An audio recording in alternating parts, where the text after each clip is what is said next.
It was a chilly autumn night as I made my way down the winding highway, the lights of my old car barely cutting through the inky darkness that surrounded me. I had been driving for hours, my mind focused solely on reaching my destination, my parents' new home on the West Coast. They had moved there just a few months ago, and this would be my first visit since the big relocation. As I cruised along, the miles ticking by, I couldn't help but feel a sense of unease. The road seemed endless, with only the occasional gas station or roadside diner to break up the monotony. I glanced down at the dashboard, my eyes immediately drawn to the flickering check engine light. Letting out a sigh, I knew this could mean trouble, but I pushed the worry to the back of my mind. I just needed to make it to the next town and figure it out from there. Unfortunately, my car had other plans. Suddenly, the engine sputtered and died, leaving me coasting slowly onto the shoulder. I gripped the steering wheel, my knuckles turning white, as I guided the car to a stop. Jumping out, I hurried to the front, popping the hood and peering inside, hoping to find the source of the problem. But try as I might, I couldn't spot anything out of the ordinary. Closing the hood in frustration, I pulled out my phone, only to be met with the dreaded "no service" message. Panic began to set in as I realized I was stranded, alone, on a deserted stretch of highway in the middle of the night. I had no choice but to try and flag down a passing vehicle. Time seemed to crawl by as I stood there, my thumb raised, waiting for a car to appear. Finally, after what felt like an eternity, a set of headlights came into view in the distance. I held my breath, praying the driver would stop. To my relief, the black pickup truck slowed and pulled over to the side of the road. The driver, a thin, lanky man with long, unkempt hair, leaned over and rolled down the window. "Need a lift?" he asked, his voice tinged with a strange, almost unsettling, cheerfulness. I hesitated for a moment, something about this man setting off alarm bells in my mind. But I quickly pushed those feelings aside, reminding myself that I had little choice. "Yes, please," I replied, forcing a smile as I made my way to the passenger side door. As I climbed into the truck, the man eyed me curiously in the rearview mirror. "You don't have any weapons on you, do you?" he asked, his tone laced with an odd sense of suspicion. I shook my head, slightly taken aback by the unexpected question. "No, of course not," I assured him, trying to sound as nonchalant as possible. The man nodded, his lips curling into a thin smile, and pulled back onto the highway. The ride was mostly silent, save for the occasional hum of the engine and the soft crunch of the tires on the asphalt. I stared out the window, watching the endless stretch of road unfolding before us, my mind racing with a million questions. Where was this man going? Why had he asked about weapons? And where was he taking me? Suddenly, the truck made a sharp turn, veering off the highway and onto a narrow, dirt road. I sat up straight, my heart pounding in my chest. "Where are we going?" I asked, trying to keep the panic out of my voice. The man glanced at me briefly, his expression unreadable. "Don't worry, it's just a shortcut," he said, his tone casual, almost dismissive. I didn't believe him for a second. As the truck rumbled down the rough, uneven path, a dilapidated farmhouse came into view, its once grand facade now crumbling and overgrown with weeds. The sight of it sent a chill down my spine, and I knew in that moment that I had to get out of this situation, and fast. As the truck slowed to a stop in front of the decrepit building, the man turned to me, that unsettling grin still plastered across his face. "Well, here we are," he said, his eyes glinting with something I couldn't quite place. Without a moment's hesitation, I flung the door open and bolted, my legs carrying me as fast as they could towards the safety of the nearby woods. I could hear the man's footsteps pounding behind me, his ragged breaths echoing through the darkness. Panic and adrenaline fueling my every step, I darted between the trees, the branches scratching at my skin as I pushed deeper into the forest. Finally, I risked a glance over my shoulder, but the man had vanished from sight. Slowing my pace, I pressed my back against the rough bark of a towering oak, struggling to catch my breath. I could still hear the man's voice, echoing through the trees, calling out to me. "Come on, let's go back." "I didn't mean to scare you," he said, his tone dripping with a forced sense of calmness. "I'll give you a ride." It's no trouble at all. I held my breath, refusing to give in to the temptation to respond. Slowly, the man's voice faded into the distance, and I knew I had to keep moving. Gripping my phone tightly in my hand, I began to make my way through the woods, praying that I would eventually find my way back to the main road. As I walked, I could feel the adrenaline slowly ebbing away, replaced by a growing sense of fear and uncertainty. What if I couldn't find my way out of this maze of trees? What if the man was still out there, lurking in the shadows, waiting to pounce? My mind raced with a million terrifying scenarios, each one more horrific than the last. But then, through the gloom, a faint glimmer of hope appeared. A single bar of cell service on my phone. Letting out a shaky breath, I quickly dialed 911, desperately hoping that the call would go through.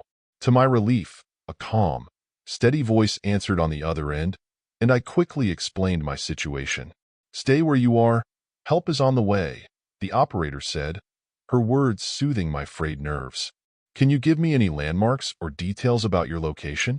I glanced around, trying to get my bearings. "I'm in the woods, off a dirt road," I replied, my voice trembling. "There's an old farmhouse nearby, but I don't know exactly where I am." The operator assured me that they were tracking the call and would send officers to the area as soon as possible. With that, I began to make my way back towards the main road, my steps cautious and wary, my eyes constantly scanning the surrounding darkness for any sign of the strange man. As I emerged from the woods, I could see the flashing lights of a police car in the distance. Relief flooded through me, and I hurried towards the officers, my heart pounding in my chest. They listened intently as I recounted the harrowing events, their faces growing more and more concerned with every word. "We'll search the area, but the man and his vehicle seem to have vanished," one of the officers said, his brow furrowed in concentration. "In the meantime, let's get you to safety." I nodded gratefully, following the officers to their car. As we drove away, I couldn't help but glance back at the dilapidated farmhouse, its windows dark and empty. What exactly had I narrowly escaped? And who was the strange, unsettling man who had offered me a ride? These questions would continue to haunt me for days, weeks, even months to come. I replayed the events in my mind, searching for any clue, any hint that might shed light on the man's true motives. But no matter how hard I tried, I couldn't make sense of it all. In the end, the police never did find the man or his truck. The farmhouse, too, remained a mystery, its secrets locked away in the darkness of that fateful night. All I knew was that I had been given a second chance, a narrow escape from a fate that I shuddered to even imagine. As I finally made it to my parents' new home, I couldn't help but feel a newfound appreciation for the simple comforts of life, the warmth of my family, the safety of familiar surroundings. The long road home had taken an unexpected and terrifying turn, but in the end, I was grateful to have made it through, my spirit a little more weathered, but my resolve stronger than ever. From that day on, I vowed to never take the simple things for granted. The quiet moments, the routine journeys, the everyday blessings. These were the things that truly mattered, the things that kept us anchored in a world that could so easily slip into darkness. And as I embraced my parents' embrace, I knew that I would carry that lesson with me, a constant reminder of the fragility and preciousness of life. The months that followed were not without their challenges, as I grappled with the lingering trauma of that fateful night. But with the support of my loved ones and the knowledge that I had survived against all odds, I slowly began to heal, to rebuild the sense of security and trust that had been so profoundly shaken. And as I look back on that experience now, I can't help but feel a profound sense of gratitude, not just for the fact that I made it out alive, but for the way it has shaped me, molded me into a stronger, more resilient individual. The long road home may have been paved with unexpected obstacles, but it was a journey that ultimately brought me closer to the things that truly matter. So, whenever I find myself on a winding highway, the open road stretching out before me, I can't help but feel a twinge of unease. But I also know that I am equipped to handle whatever challenges may come my way, that I have the strength and the courage to face them head-on. For in the end, the true test of a person's character is not in the moments of ease and comfort, but in the moments of adversity and uncertainty. And as I look to the horizon, I know that whatever lies ahead, I am ready to confront it, to embrace the journey, and to emerge from it a better, wiser, and more resilient person. The long road home may have been paved with unexpected obstacles, but it has also been a road of growth, of self-discovery, and of a deeper appreciation for the preciousness of life.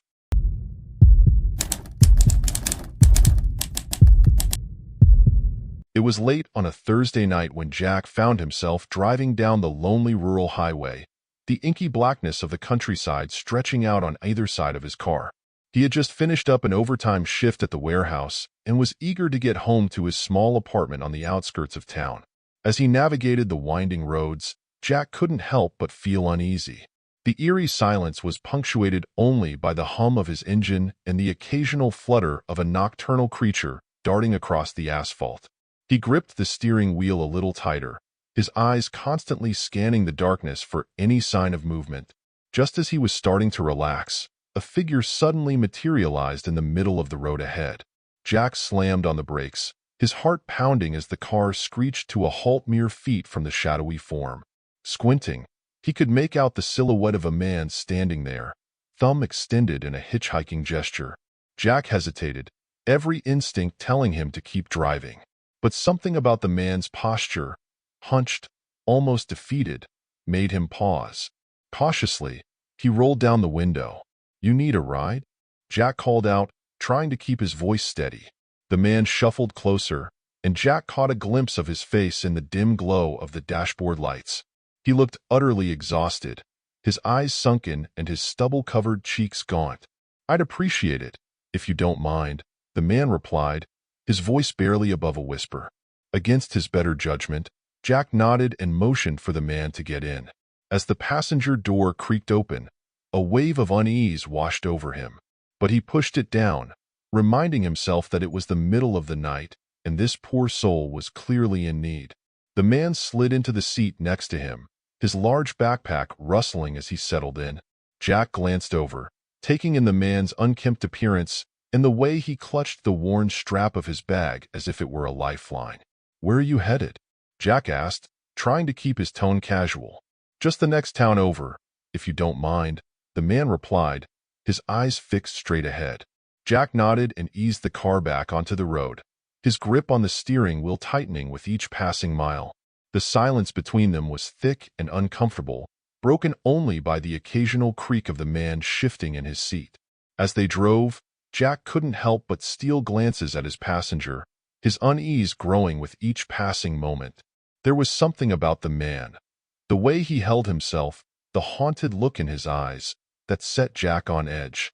"You're not from around here, are you?" he finally asked, unable to contain his curiosity. The man turned to him, a hint of a smile playing at the corners of his mouth. "What gave me away?" Jack chuckled nervously. "Just a guess. Not too many people out here on the back roads this time of night." The man nodded, his gaze drifting back to the road ahead. "I'm just passing through, trying to get home. Been a long journey." Jack didn't miss the way the man's fingers tightened around the strap of his bag as he spoke. "Where's home?" he pressed, his curiosity getting the better of him. The man hesitated, his eyes narrowing slightly. "A little town a few hours from here. Family's waiting for me." Jack nodded, sensing there was more to the story but not wanting to pry further. They lapsed into silence once more, the only sound the steady hum of the engine. As they approached a particularly dark and isolated stretch of road, Jack's unease resurfaced with a vengeance. He glanced nervously at his passenger, who seemed to have grown unnervingly still. "Almost there," the man murmured, his voice barely audible. Jack swallowed hard, his palms suddenly damp with sweat. "That's good," he replied, his voice shaking slightly. The car continued to glide forward, the darkness pressing in on all sides. Jack's mind raced, his thoughts a jumbled mess of fear and uncertainty. What was he doing, giving a ride to a complete stranger in the middle of the night? What if this man had? His train of thought was interrupted by a sudden movement from the passenger seat. Whipping his head to the side, Jack's eyes went wide with horror as he caught sight of the knife in the man's hand, its blade glinting in the faint glow of the dashboard lights. "Pull over," the man growled, his voice low and menacing. Jack's heart pounded in his chest as he frantically scanned the road for a safe place to stop. But there was nothing, just endless stretches of empty farmland on either side. I said, "Pull over," the man repeated, his grip tightening on the knife. Swallowing hard, Jack eased the car onto the shoulder, his hands trembling as he brought it to a stop. The man wasted no time, quickly reaching across and yanking the keys from the ignition.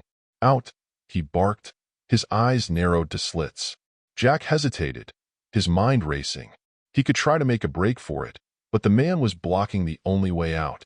And with that knife in his hand, he knew he couldn't risk it. Slowly, he opened the door and stepped out, his legs feeling like jelly. The man followed suit, his backpack still slung over his shoulder. "Start walking," the man ordered, gesturing with the knife.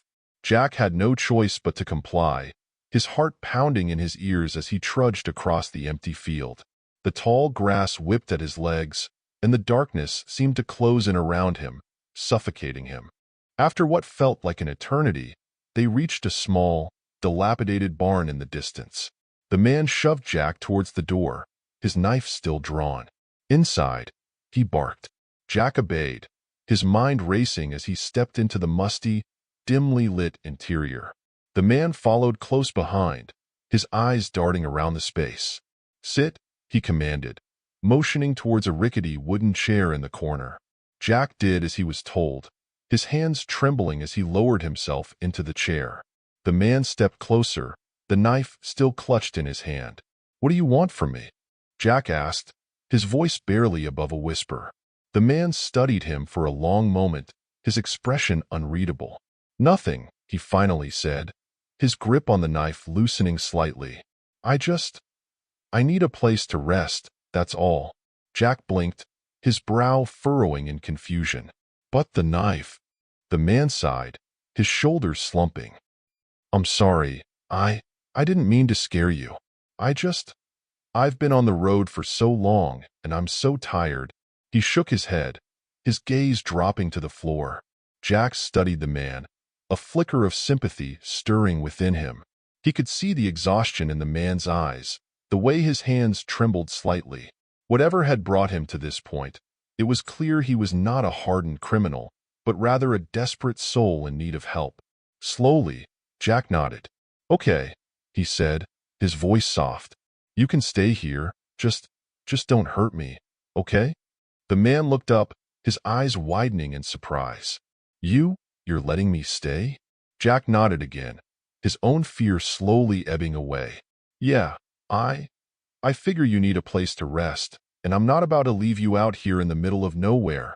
The man stared at him for a long moment, and then, to Jack's surprise, he smiled. It was a tired, weary smile, but there was a glimmer of gratitude in his eyes. "Thank you," he said, his voice barely above a whisper. Jack nodded, his own fears receding as he watched the man's shoulders sag with relief. He knew he was taking a risk, but something about the man's haunted expression and the way he seemed to carry the weight of the world on his shoulders made Jack feel compelled to help. As the night wore on, the two men sat in silence, each lost in their own thoughts. Jack couldn't help but wonder what had brought the man to this point, what demons he was running from. But he didn't pry, content to simply offer a place of refuge for a weary traveler in need. Eventually, the man's eyes began to droop, and Jack watched as he curled up on the dusty floor, his backpack serving as a makeshift pillow. With a sigh, Jack reached for an old blanket that had been left behind and gently draped it over the man's sleeping form. As he settled back into his chair, Jack couldn't help but feel a sense of unease. He knew that come morning, he would have to face the consequences of his decision, whatever they may be. But for now, he was simply grateful to have provided a moment of respite for a stranger in need. And as the hours ticked by, Jack found himself hoping that the man would find the peace and rest he so clearly craved. For in that moment, they were not strangers, but two souls connected by the shared experience of life's unpredictable journey. If you enjoyed these nightmarish stories, don't forget to hit that like button. And if you want more bone-chilling true stories delivered straight to your feed, make sure to subscribe and ring that notification bell.